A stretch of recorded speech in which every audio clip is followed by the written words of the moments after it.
search for a little bit. I'll be glad to talk to you a little bit more about that. Hey, love y'all. Thank you so much for watching the video. Please leave a comment down below, and I'll see you next video. Bye. You're gonna have to redo it. Why? What? He's in the background pooping. Are you serious? The whole thing? Action. Alright, so right here we got the base of the planter. It's no bottom or anything like that. Probably what I'll do is put this dog in here. So leave me alone for a minute. There you go, hold it down. We're gonna take one of our old feed bags and put it in the bottom.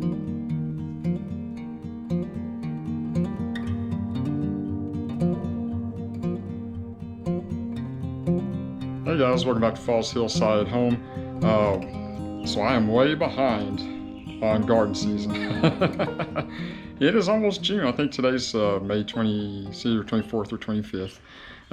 But anyways, I still want to grow something. I'm not good at it. I still have a lot to learn in the garden department, but it is a part of homesteading.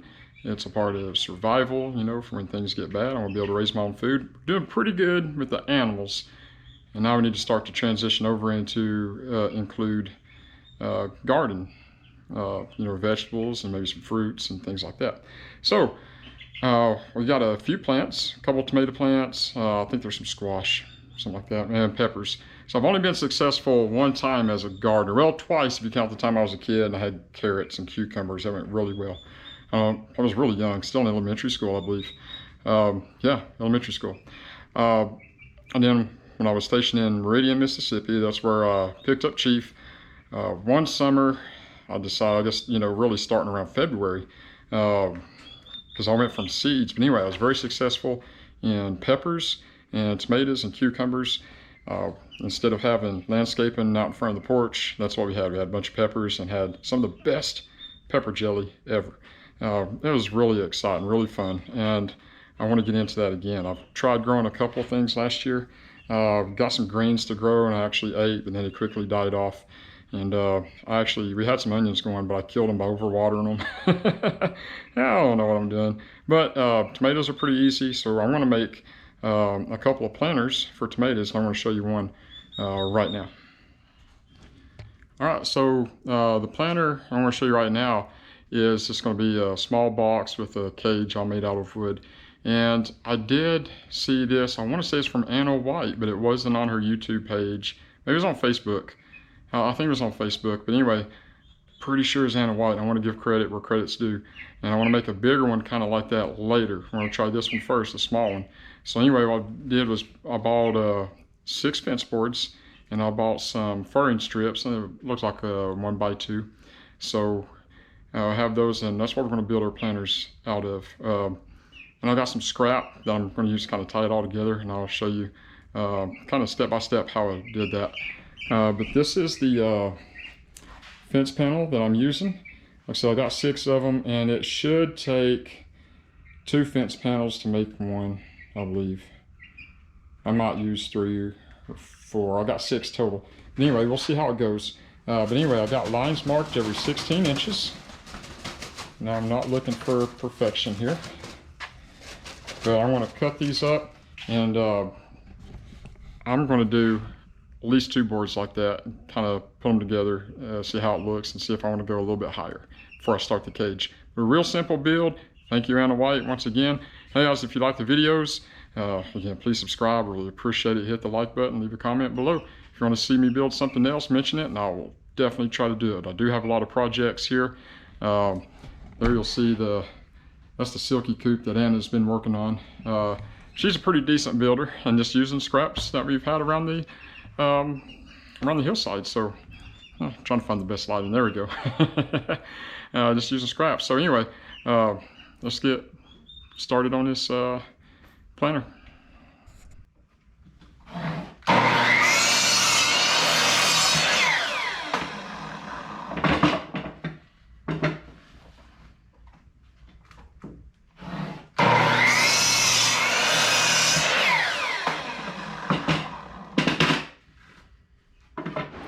All right, I want to show you a little trick with the tape measure.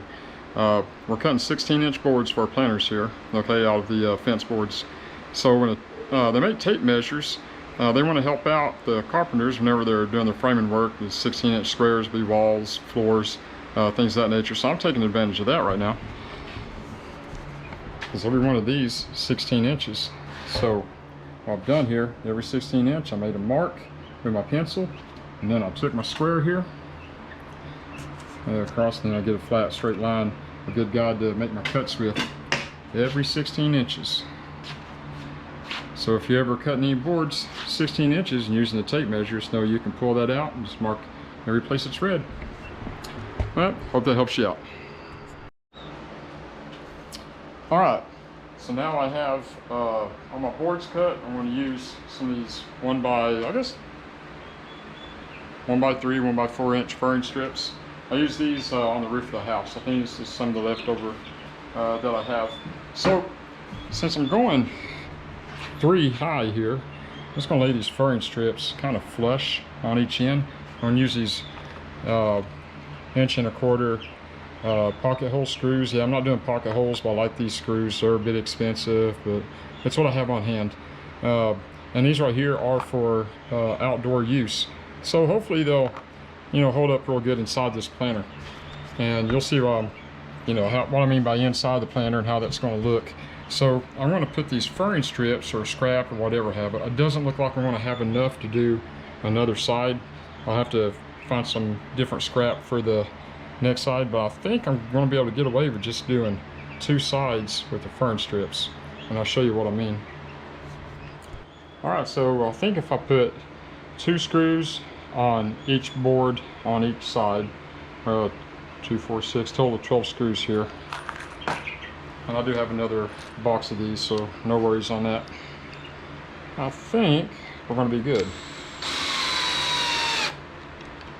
Don't need to go too far in because I don't want to bust through the fence board on the other side. When we're done with this, you're not going to be able to see any screws in this planter. If it turns out like it is in my head. I know what you might be thinking, with this wood that I'm using, it's not going to last too long. Well, here's the thing. I don't want to use treated wood because I don't want all those chemicals going into my tomatoes. Okay? So I'm kind of good if, this only lasts for a couple of seasons. Because guess what? I like to build and I'll just make some more. So how long do I think this planter is going to last? I don't know. It's anything like my plants, not long. Might be in trouble here. And you know what? I'm learning, and the best way to learn, I think, is just to do and learn from your mistakes. I think I've learned more from making mistakes than any other way. I don't mind saying that. So I made mistakes. You know what that means? It means I've tried, done something.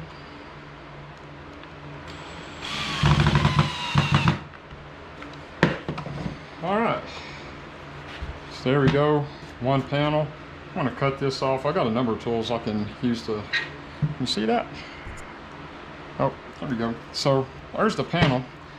Let me adjust this camera real quick.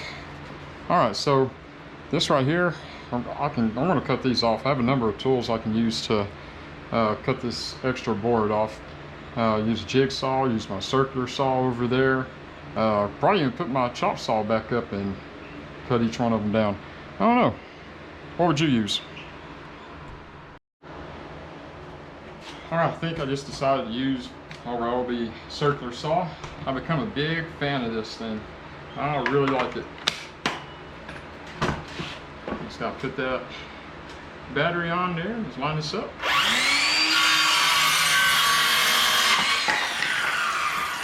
Well, these ain't gonna do much good unless they're on, huh? Fog up so bad, my goodness. I'll just come around here, grab this side.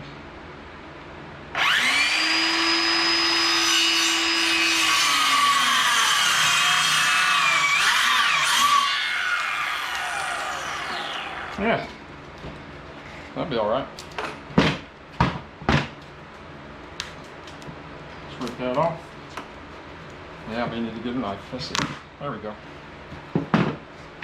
All right. So the panel's actually going to be, yeah, just like that. 4 sides. Now we're going to build a cage inside of it.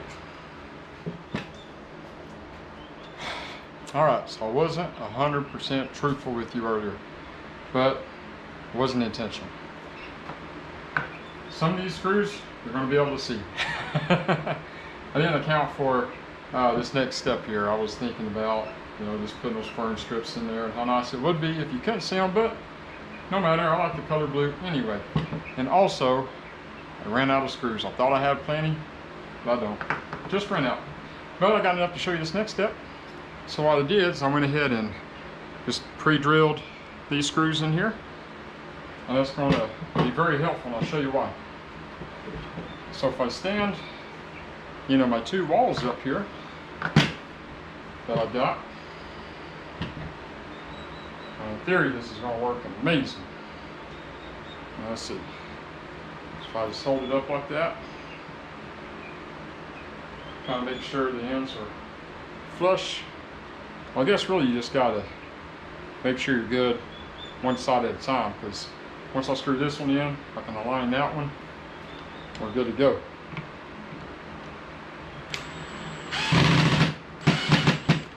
All right, easy enough on that one. All right, pretty flush, pretty happy with that. Look over here so you can see me a little bit better. Make sure this one's good. Like I said, we're not looking for precision here. This is not high-end furniture. It's just a simple tomato planter. You know what? I'm going to put that one there, because this one's only got 2 screws. I've got enough for the purpose of showing you what we're doing here.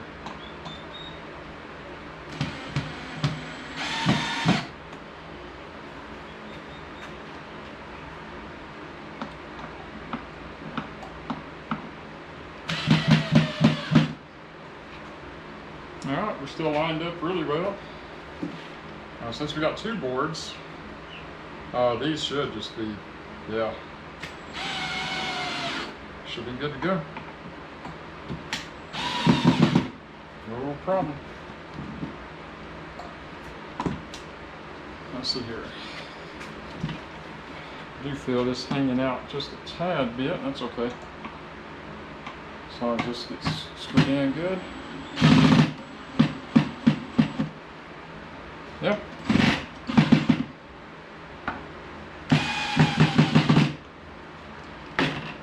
All right. So as you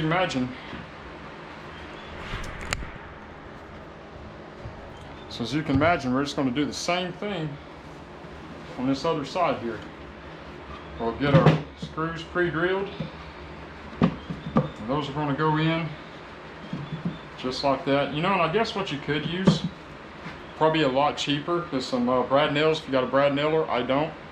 And some wood glue. That'd probably hold up really well as well, but my blue screws, they'll hold up a lot longer. So, anyway, so right here we got the base of the planter. It's you know, no bottom or anything like that. Probably what I'll do is put this dog in here. So leave me alone for a minute. There you go, hold it down. We're going to take one of our old feed bags and put it in the bottom, and we start to put our filler in, dirt and all that. So what I'm going to do now is build the cage for it. Now if you just want to do something that it's not a vine or anything, you can use it just like this. But we're going to use this one for tomatoes, and we're going to build a cage. And I want each 4 of these to be the same height up here, and I kind of want to be just about as tall as I can reach. So let's see, where's my line at that I made? I've already got a line. Can you see that right there? So what I did was I put it right there and marked it, and this is how high I want my cage to be right here. So now I've already got the other 3 legs of the cage already set here on the table. Just going to make sure that that's flush down there at the end. I'm going to take my level, line it up with this red mark here, if you can see that. Good. I'm going to line it right up, and now I can mark all 4 of them. And then I'll chop these on my chop saw, and they'll be ready to screw them in to the planter. Good.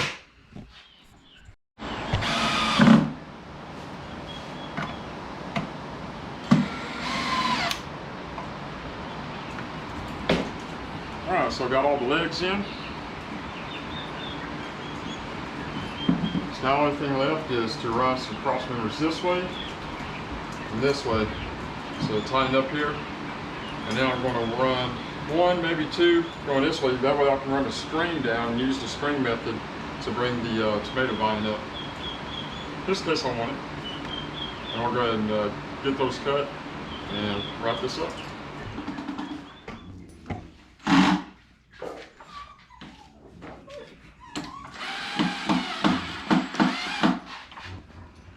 Alright, I believe that'll do it.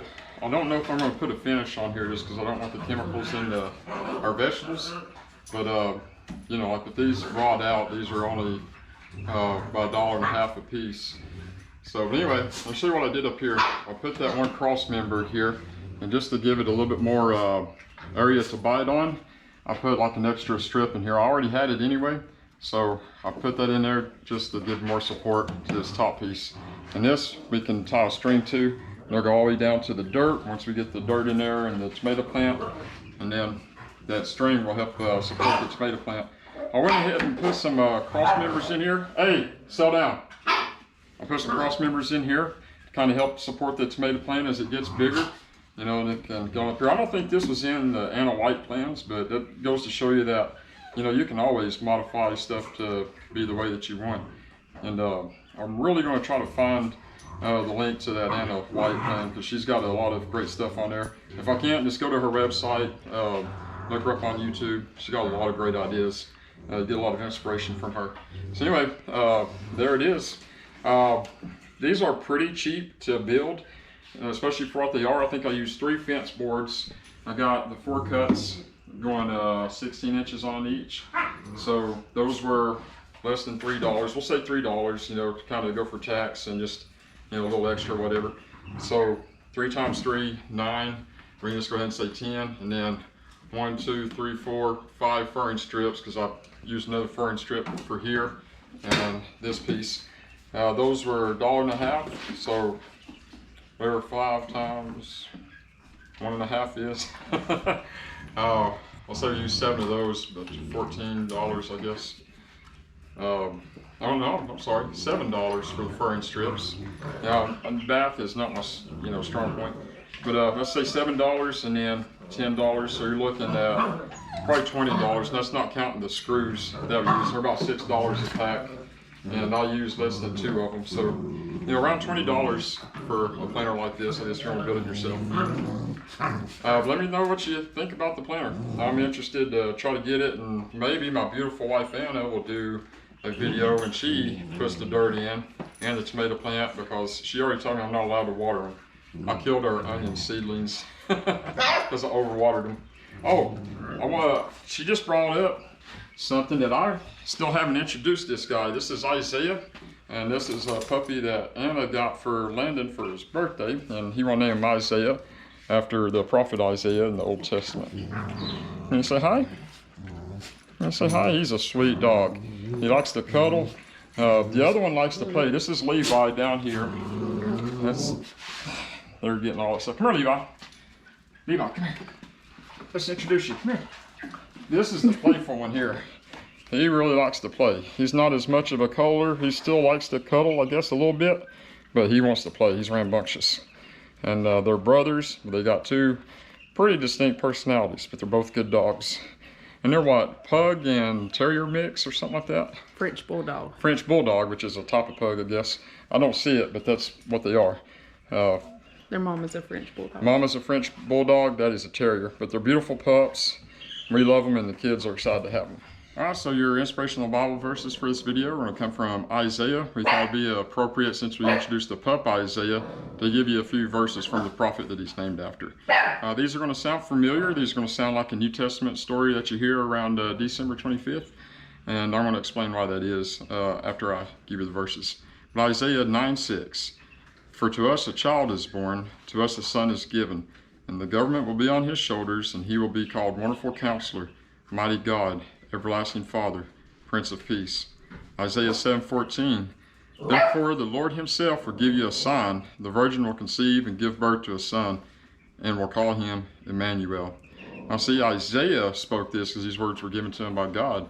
And so that's why, just a couple of reasons we know that Jesus Christ is the Son of God, because he meets these verses here. These verses are about him, and I think that's wonderful. It's encouraging to know that we have a Savior in Jesus Christ. What's also wonderful is what we call the good news. This whole story, to include his death and on the cross and the resurrection, because in his life we can have life. He died on the cross so we can be forgiven for our sins and forever be with him in heaven. And I think that's wonderful. If you've got any questions about that, please let me know down in the comments, or shoot me a personal email. You'll find my email on the YouTube page, and I'll be glad to have further discussion with you on that. Just something I really love. But if that's not your thing, I still appreciate you watching the video. Hope you get something out of it. And we're going to wrap it up here, and I'll see you guys on the next video. Love you. God bless.